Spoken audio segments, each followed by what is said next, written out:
Un pur plaisir de vous retrouver dans cette session de l'actualité avec au sommaire l'engagement du nouveau maire de Bantais à unifier les filles et fils de la ville à la cérémonie d'installation du nouveau conseil communal fait en majorité d'élus du bloc républicain. Daniel Fachéon promet une dynamique nouvelle dans la conduite des affaires publiques. La Sénat et l'ambassade du Bénin en France déterminés à permettre à tous les Béninois de la diaspora de prendre part à l'élection des prochains présidents et vice-présidents de la République. L'ambassadrice en a discuté à la faveur d'une audience ce matin avec Sakalafia, président de l'organe de gestion des présidentielles d'avril. Et puis signature de convention de partenariat entre le gouvernement du Bénin et Média Participation, un des géants d'Europe dans la bande dessinée et du webtoon dépose ses valises au Bénin pour la promotion de cet art. L'accord a été conclu hier à Cotonou. Aux mains du bloc républicain, le conseil communal de Bantais va être dirigé par Daniel Fachéon pour les 7 années à venir. Le maire désigné à l'issue du processus électoral du 11 janvier dernier a été installé par le préfet des collines Saliou Wadoubou. On écoute les adresses des maires entrants et sortants au cours de la cérémonie d'installation. C'est pour moi une occasion de témoigner de vive voix toutes mes gratitudes au président de la République, son Excellence le président Patrice Talon, de témoigner toutes mes gratitudes au président Abdoulaye Biachane et toute l'équipe qui l'accompagne. Les élections sont terminées, il ne reste que la place pour le développement de la commune de Bantais. Et je vous rassure, ma disponibilité pour coordonner les activités afin que ce que nous attendons, l'objectif que nous visons, soit atteint. Je reste confiant que nous allons travailler la main dans la main pour un Bantais uni, prospère et épanoui. Je ne manquerai pas de dire au préfet du département des collines que je serai à tout moment à sa porte pour avoir les conseils nécessaires. Aujourd'hui, je suis la personne la plus heureuse, d'autant plus que être responsable, ce n'est pas facile. Et l'assumer pleinement jusqu'à la fin et en passer le témoin n'est pas gagné d'avance, surtout pour les fonctions qui sont celles d'un maire ou d'une autorité locale. Ce n'est pas évident. Monsieur le maire, je ne vais pas vous effrayer, elle est aussi plus simple que si vous travaillez dans un esprit de collégialité avec vos collègues et que véritablement la veuve et l'orphelin de Bantais soient votre priorité. Et comme l'a dit monsieur le préfet, la sécurité des personnes et des biens, le droit d'aller et de venir vous incombe désormais au niveau de la commune de Bantais. Pour ce qui me concerne, je reste donc disponible pour toute sollicitation, pour tout ce dont vous aurez besoin. Après la visite à la Sénat, organe de gestion des élections, le National Democratic Institute, NDI, se rend à la haute autorité de l'audiovisuel et de la communication avec le président de l'institution, Édouard Loco. La mission d'évaluation préélectorale évoque le cadre juridique d'exercice des médias au Bénin dans la période électorale des présidentielles d'avril. À la fin de la séance de travail tenue avec des conseillers ce mercredi, les émissaires se félicitent du rôle joué par la HAC et sa contribution au renforcement de la démocratie béninoise. La délégation était conduite par deux personnalités de haut rang, José Fonseca, ancien président de la République du Cap-Vert, et Catherine Samba-Panza, ancienne présidente de la transition en République centrafricaine. Suivons ici un bout des échanges tels que livrés à la sortie d'audience. Il était important pour la délégation de venir à la HAC, qui est une institution constitutionnelle et qui joue un rôle vraiment capital, un rôle primordial dans l'organisation du scrutin, dans la gestion même des espaces de liberté par rapport à la communication. Il était donc important que la délégation vienne à la source s'informer davantage sur les dispositions que la HAC est en train d'envisager pour que les médias, les journalistes, les professionnels des médias puissent aussi contribuer de leur manière à la bonne organisation des élections. Je peux dire que, comme vous avez dû le constater, l'entretien a été très riche, très fructueux. Nous sortons d'ici avec des idées assez concrètes sur la manière dont la HAC joue son rôle et quant à la contribution également que la HAC continue d'apporter pour que la démocratie béninoise continue à briller comme ça a été toujours le cas par le passé. Il vous souvient que le Bénin a été le tout premier pays africain à organiser une conférence nationale qui a réussi sa transition démocratique dans les années 90.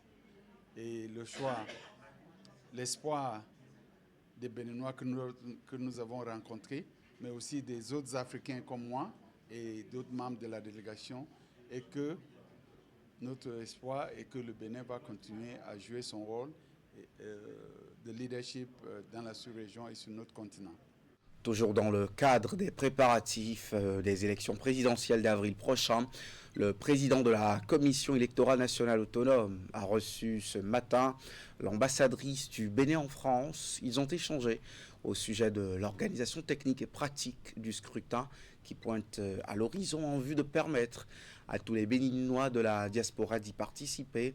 La principale question de cette rencontre s'est axée autour du rôle des différentes représentations diplomatiques dans la facilitation du travail de la Sénat.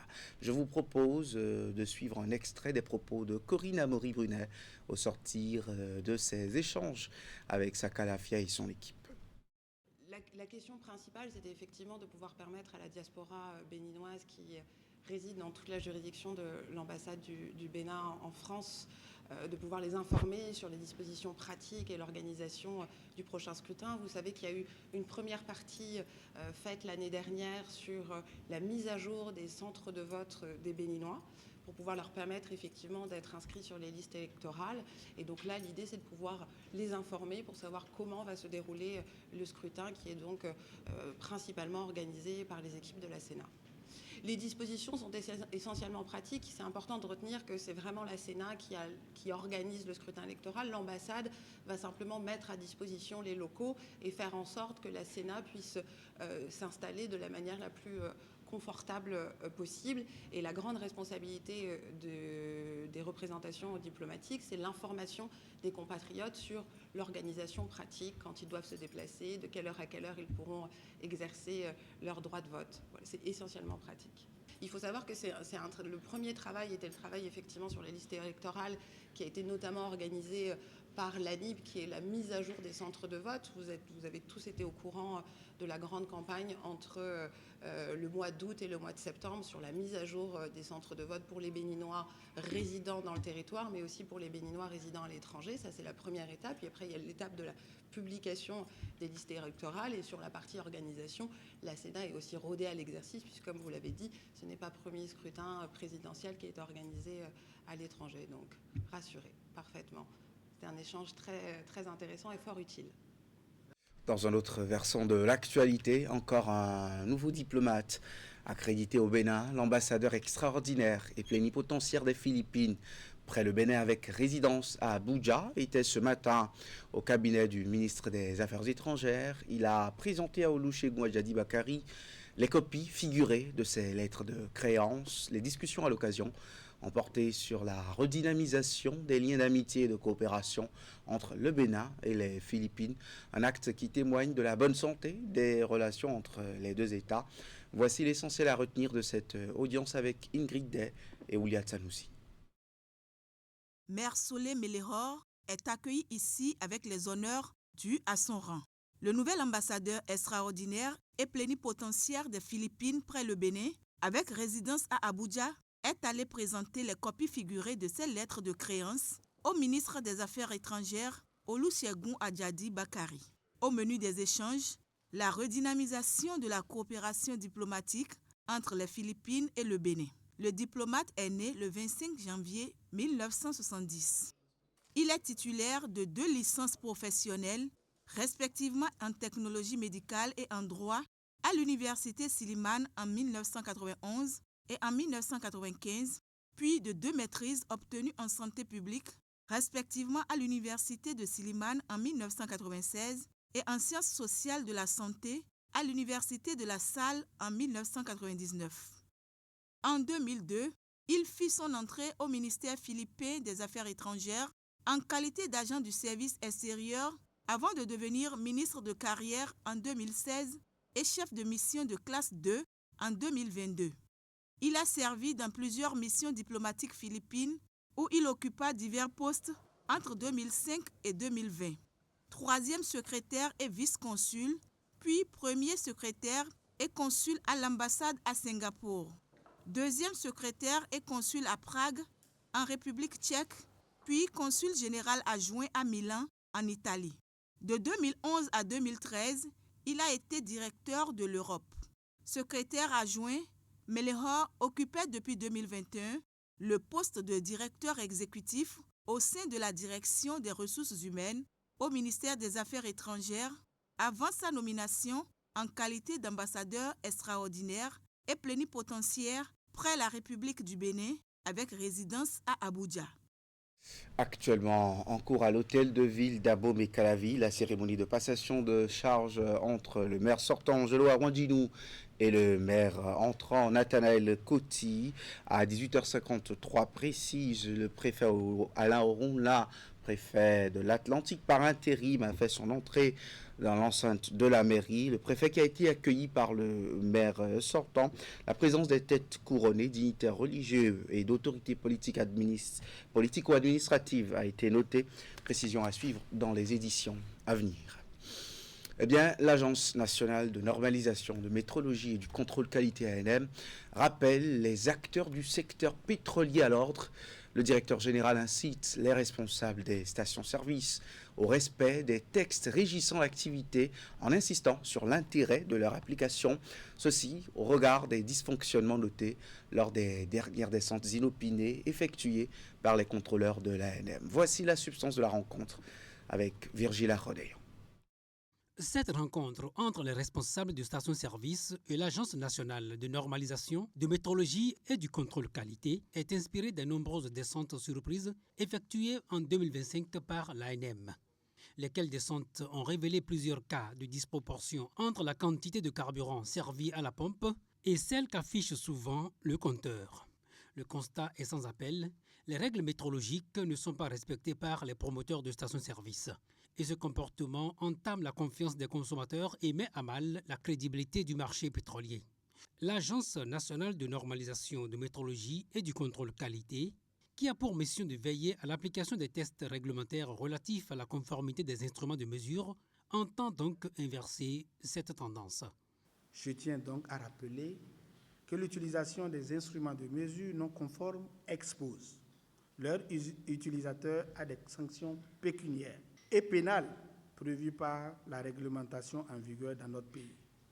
Toutefois, notre démarche d'aujourd'hui se veut avant tout pédagogique et préventive, car les jours à venir, nous souhaitons vivement que les consommateurs soient en toute confiance à la pompe et aient la mesure juste. Cette rencontre avec les pétroliers est donc un rendez-vous de mise à niveau et d'information au cours duquel les tests régissant le secteur leur ont été rappelés. La conformité réglementaire est un investissement dans la crédibilité de vos entreprises.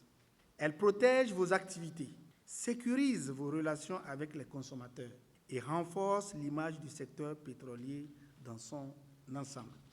Ils sont invités à faire de la rigueur, de la transparence et de la qualité des normes incontournables du secteur pétrolier au Bénin. Après plusieurs tractations, le partenariat est désormais celui. Voilà, le gouvernement béninois, à travers l'Agence de développement des arts et de la culture ADAC, insuffle une nouvelle dynamique au secteur de la bande dessinée et du webtoon. L'ADAC a signé une convention de partenariat avec l'un des plus grands groupes européens d'édition, Média Participation. La cérémonie s'est tenue ce mercredi au siège de l'agence à Cotonou. Esther Tofa et Simon Rolonou nous font maintenant le point.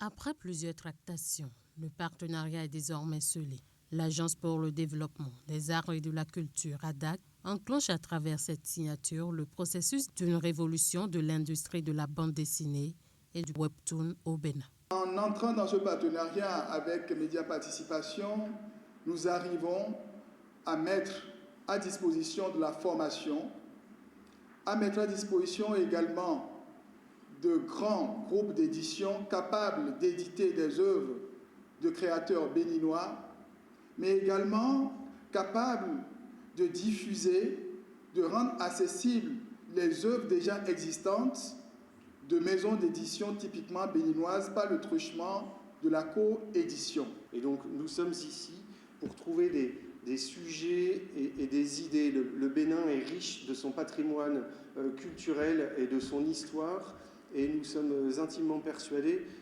qu'il nous fallait trouver des talents ici au Bénin pour pouvoir raconter les histoires du Bénin pour le Bénin, mais aussi pour les faire voyager à travers le monde. Cette collaboration avec Média Participation va également permettre l'accès du patrimoine béninois à l'international. Elle s'aligne, selon le représentant du ministre de la Culture, sur les ambitions de la vision 2060. Au-delà de sa dimension institutionnelle, ce partenariat symbolise notre engagement commun à bâtir une industrie culturelle forte, compétitive et durable, capable de porter la voix du Bénin dans le concert des nations culturelles. Une nouvelle ère s'ouvre donc pour l'industrie de la bande dessinée au Bénin. Une opportunité à saisir par les talents et les créateurs dans le secteur. Dans l'univers culinaire de la ville de Ouidah se trouve un mets traditionnel apprécié aussi bien par les habitants que par des gens qui viennent d'ailleurs. Il s'agit, vous allez certainement vous en douter, du hueso llano. L'ingrédient principal qui entre dans la préparation de ce mets est le poisson issu de la pêche traditionnelle, considéré d'ailleurs comme l'activité mère des premiers occupants de Ouidah. Dans le reportage qui va suivre, Virgile Arroléon nous emmène à la découverte de ce mets populaire, consommé et qui était, il faut le dire, l'apanage de certaines familles. Dokome, non loin du musée d'histoire de Ouidah. Chez Dame Agbessi Huedanou, sexagénaire, le temps est à l'écaillement du poisson.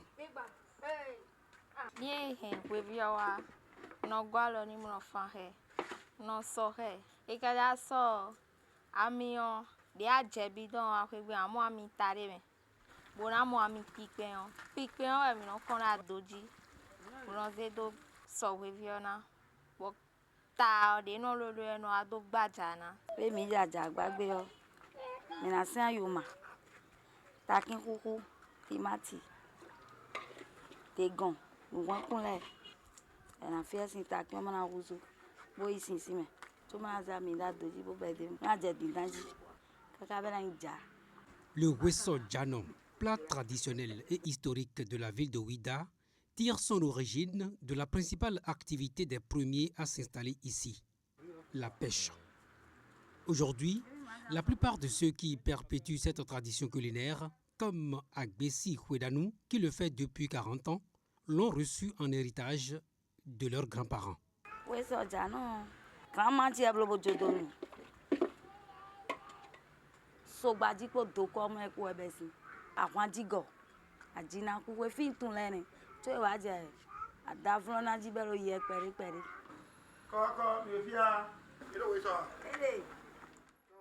Avou Gaïtan est un amoureux du hueso llano et un fidèle client de Dame Huedanou.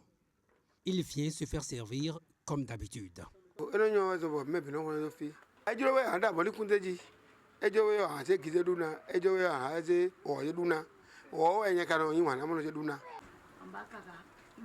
Dans le répertoire des mets dont regorge la ville de Ouidah, le hueso llano occupe une place de choix. C'est un plat également très prisé des gens qui viennent souvent de Cotonou, de Calavi, de Porto Novo, d'Abomey et même de l'extérieur du Bénin pour s'en procurer. En dehors de ses qualités gustatives, le hueso llano intervient aussi dans des cérémonies traditionnelles comme un ingrédient indispensable, notamment dans certaines familles à Ouidah. Voilà, je vous invite à déguster ce plat. Microcrédit à l'INFIA du programme, sinon le programme des filets de protection sociale productif Bessoké, inclusion des personnes en situation de handicap ou lutte contre les violences basées sur le genre. Les actions fortes de 2025 sont nombreuses. Au ministère des Affaires sociales et de la microfinance, on fait le focus sur quelques-unes d'entre elles avec Oulia Tsanoussi. En 2025, le ministère des Affaires sociales et de la microfinance a engagé des actions fortes. La solidarité nationale s'est manifestée dans le secteur social à travers le programme de filet de protection sociale productif Bessoké. Ils reçoivent généralement 10 000 francs par mois pour les questions de subsistance alimentaire. C'est des ménages pauvres extrêmes. Donc actuellement, 125 000 personnes sont directement touchées par le programme pour la phase pilote. Je dis bien pour la phase pilote. Une action qui vise à soutenir financièrement les couches les plus vulnérables dans les 77 communes du Bénin. Pour la phase pilote, 33 communes sont concernées.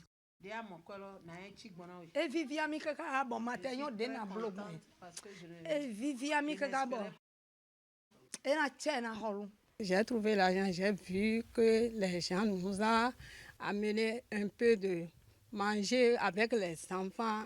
Dans le domaine de la microfinance, au niveau du microcrédit à l'AFIA, le montant du prêt est passé de 100 000 francs pour les bénéficiaires à 200 000 francs CFA en 2025.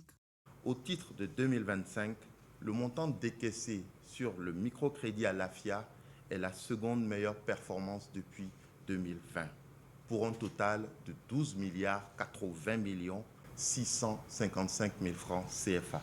Grâce aux réformes du gouvernement du président Patrice Talon, l'inclusion des personnes en situation de handicap est désormais une réalité. Les étudiants handicapés ont actuellement une subvention de 100 000 francs qui est accordée aux étudiants handicapés non boursiers ni secourus à chaque année scolaire. En matière de promotion et de protection de la femme et de la fille, des actions fortes ont été également menées par l'Institut national de la femme en collaboration avec le ministère des Affaires sociales. L'accent est mis en 2025 sur la sensibilisation aux droits et les questions de violence basées sur le genre, VBG. Pour ce qui est des cas qui ont été portés devant les juridictions, ils sont au nombre de 1611 et au 31 décembre, nous étions à 910 décisions de justice. Pour cette année 2026, le ministère des Affaires sociales et de la microfinance entend renforcer ses acquis dans les différents domaines pour le mieux-être des populations béninoises. Et vous suivez ce magazine bilan des actions du ministère des Affaires sociales et de la microfinance au cours de l'année 2025 en intégralité juste après cette édition. Merci de nous rester fidèles sur Canal 3 Bénin.